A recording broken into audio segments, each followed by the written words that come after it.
আমরা অনেকজনই অনেকভাবে মাছের ডিমের তরকারি রান্না করি। তো স্বাদ ও পুষ্টির দিকে দৃষ্টি দিয়ে তৈরি করেছি এই অসাধারণ মাছের ডিমের রেসিপি। তো কিভাবে তৈরি করেছি তাহলে যাওয়া যাক মূল পর্বে।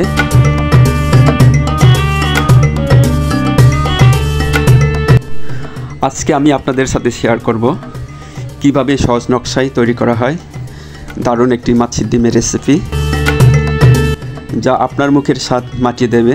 তার জন্য এইখানে নিয়েছি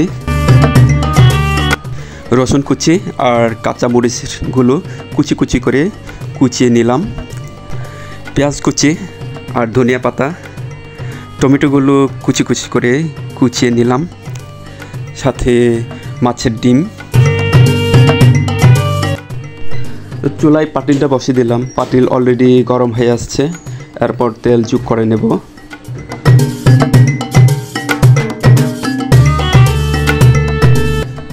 তেল যোগ করে নিলাম। যতক্ষণ পর্যন্ত তেল গরম না হয়ে আসছে ততক্ষণ পর্যন্ত অপেক্ষা করে নিতে হবে। পাতিলের তেল গরম হয়ে এলে পর রসুন কুচি অ্যাড করে নেব।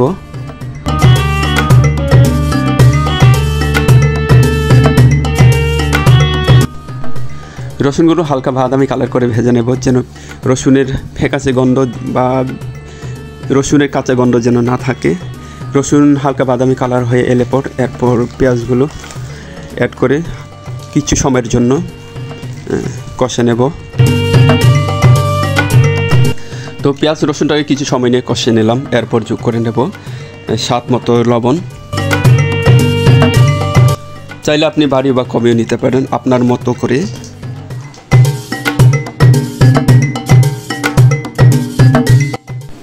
পেঁয়াজ রসুনগুলো ভেজে দেওয়ার পর এরপর কাঁচা মরিচগুলো অ্যাড করে দিলাম।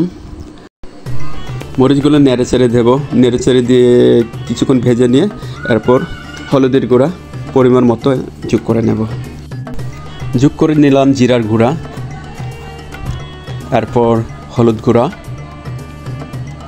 শুধু কালারের জন্য হলুদ গুঁড়াটা নিয়ে নিলাম। আমার যে সকল ভাই ও বোনেরা যে যেখান থেকে দেখছো লাইক দিয়ে দেখে নিও। লাইক দিলে মোটিভেট হই, ভিডিও করার আগ্রহ জাগে। তো বন্ধুদের মাঝে শেয়ার করে দিও। আর আপনি যদি আমার এই চ্যানেলে নতুন হয়ে থাকো তো সাবস্ক্রাইব অথবা ফলো করার জন্য অনুরোধ রইল। আর ইতিমধ্যে যারা যারা আমার এই চ্যানেলে যুক্ত হয়ে আছেন তো সবার প্রতি আমার কৃতজ্ঞ রইল। এভাবেই পাশে থাকবেন, কাছে থাকবেন। আমিও পাশে আছি, কাছে আছি আপনাদের সাথে ইনশাল্লাহ সারা জীবন থাকবো এইভাবে। তো কথা বলতে বলতে মশলাগুলো কষানো একদম হয়ে গেছে। এরপর মাছের ডিমগুলো অ্যাড করে নেব।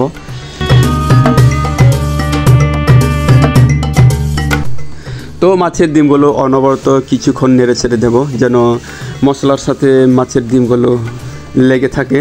এতে খেতে দারুণ লাগবে, খেতে অনেকটা টেস্টি ভাবটা চলে আসবে। তো নেড়ে ছেড়ে দিচ্ছি মাছের ডিমগুলো।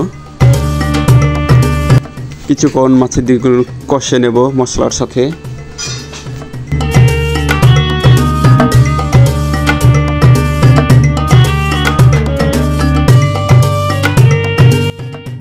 তো কিছু সময় নিয়ে মাছের ডিমগুলো ভাজা ভাজা করে ভেজে নিলাম। এরপর কেটে রাখা টমেটোগুলো অ্যাড করে নেব।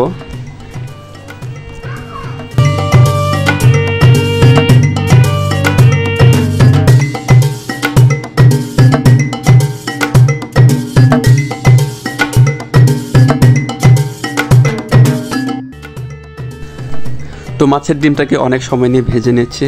মাছের ডিম একদম সুন্দর কালার চলে আসছে, একদম ভাজা ভাজা করে ভেজে নিলাম। তো এই ফাঁকে ধনিয়া পাতা যোগ করে নেব। ধনিয়া পাতা মাছের ডিমের সাথে ভালো যায়, খেতে দারুণ লাগবে, অনেক টেস্টি ভাবটা চলে আসবে। তো ধনিয়া পাতা অ্যাড করে নিলাম। কিছু সময় নিয়ে হালকা ভেজে নেব, এরপর উঠিয়ে নিতে হবে।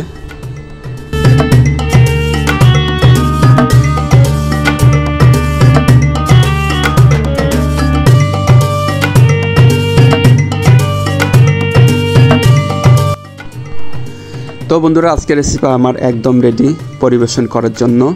তো আজকের রেসিপি যদি আপনাদের একান্ত যদি ভালো লাগে তো পরবর্তী রেসিপি দেখার জন্য সবাইকে আমন্ত্রণ রইল। তো সবাই ভালো থাকবেন।